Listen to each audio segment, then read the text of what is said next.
Pertama-tama, perkenalkan nama saya Agnes Marsyanda Melangkai dengan NIM 231011010003. Saya berasal dari program studi kimia Fakultas Matematika dan Ilmu Pengetahuan Alam Unsra. Baiklah teman-teman, pada saat ini saya akan membawakan materi mengenai ulasan buku. Buku yang akan saya ulas pada saat ini berjudul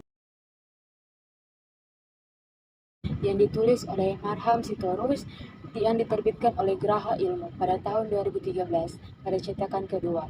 Tebal buku ini ada 98 halaman plus halaman prakata. Bahasa yang digunakan pada buku ini yaitu bahasa Indonesia. Buku ini berwarna hijau dan biru.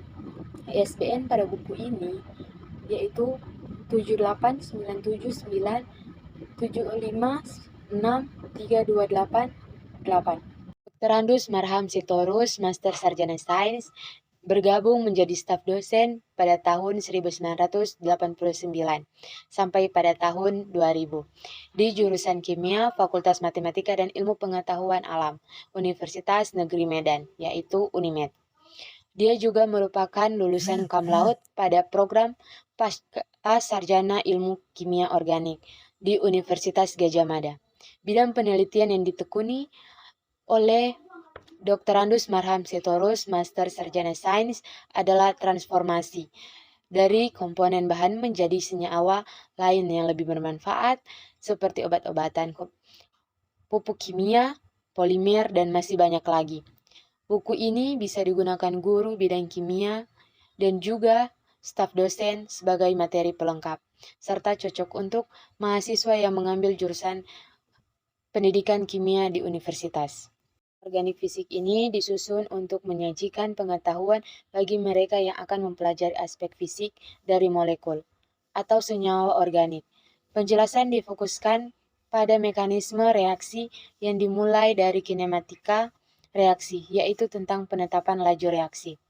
Berdasarkan langkah yang paling lambat, teori kompleks teraktivasi dan prasyarat berlangsungnya suatu reaksi dan faktor-faktor yang mempengaruhi reaktivitas suatu molekul organik.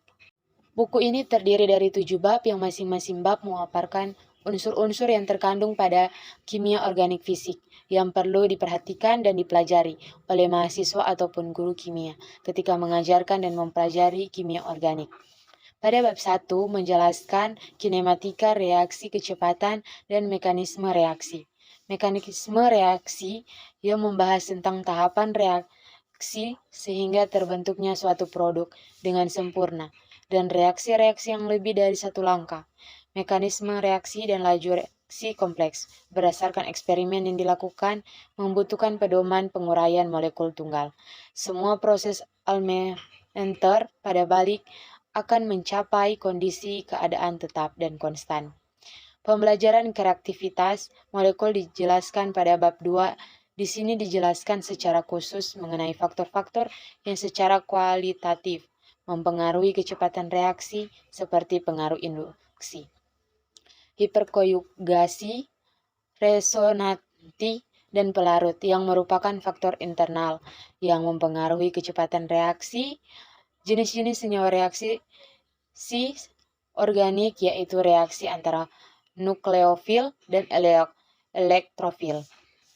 Buku Kimia Organik Fisik pada bab 3 mengulas lebih mendalam mekanisme reaksi dan jenis-jenis senyawa reaksi kompleks dengan ditambahkan diagram energi atau profil energi serta stereokimia reaksi-reaksi kimia tertentu untuk memperjelas bagaimana reaksi yang terjadi pada kimia organik.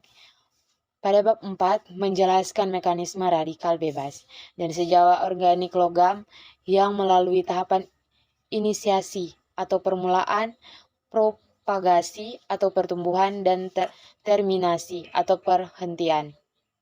Kemudian memperhatikan pemberian nama pada tata nama senyawa organik logam dan senyawa apa yang dihasilkan dari senyawa gugus karbonil yang bereaksi. Kemudian pada bab 5 menjelaskan mengenai pengenalan senyawa polisilik, senyawa heterosilik, dan reaksi perisilik. Senyawa heterosilik golongan purin seperti klorofil, krom, dan heme yang memiliki ketertarikan dengan makhluk hidup. Beberapa senyawa heterosik penting lainnya adalah teminida dan yang merupakan komponen penyusun asam inti atau DNA dan RNA. Pada bab 6 menerapkan 3 tipe utama perisilik, yaitu reaksi sikloadisi atau reaksi antara dua molekul tidak jenuh membentuk satu produk cincin jenuh. Reaksi elektrosilik yang merupakan suatu reaksi siklisasi dari satu poliena terkonjugasi, dan tipe terakhir perisilik adalah penataan ulang sigmatropik. Penomoran adalah hal ini tidak akan berhubungan dengan tata nama senyawa organik seperti UIPAC atau sistematik. Pada bab terakhir atau bab 7 dijelaskan sintesa organik yang dihasilkan oleh organisme hidup atau makhluk hidup. Penelitian semisistentik yang dilakukan ahli kimia untuk menghasilkan produk sintetik seperti berbagai surfaktan, pupuk kimia, bahan farmasi, dan polimer dengan cara menganalisis dan sintesis. Dibandingkan dengan buku kimia organik fisik lain yang ditulis oleh Harno Dwi Pranoso yang diterbitkan oleh UGM Press pada tahun 2020 dengan ketebalan halaman yaitu 268 halaman yang menggunakan bahasa Indonesia. Buku ini berwarna hijau dengan ISBN 6023863329. Dalam segi pemaparan materi buku ini sudah baik. Setiap bab menjelaskan materi yang detail serta contoh-contoh soal dan latihan soal untuk memperdalam materi, sehingga para pengguna buku ini dapat mencoba apa yang telah dipelajari dari buku ini. Tak lupa pula pengarang menyajikan diagram atau tabel yang mempermudah untuk memahami isi dari buku ini. Tata bahasa yang disampaikan oleh penulis sesuai untuk pembaca lebih mendalami buku organik fisik ini yang sudah dibaca. Buku kimia organik fisik ini juga memiliki kelemahan, di antaranya beberapa halaman yang berulang-ulang. Kurangnya memberikan pemahaman untuk pembaca pemula, sehingga sulit untuk memahaminya. Warna dari buku ini pun kurang menarik. Warna hitam lebih mendominasi membuat buku ini terlihat monoton. Beberapa gambar yang ditampilkan pada buku ini sangat abstrak dan sulit dipahami oleh pembaca, sehingga pembaca cenderung melewati materi pada beberapa subbab. Baiklah, terima kasih. Itulah tadi pemaparan mengenai materi ulasan buku dengan judul Kimia Organik Fisik.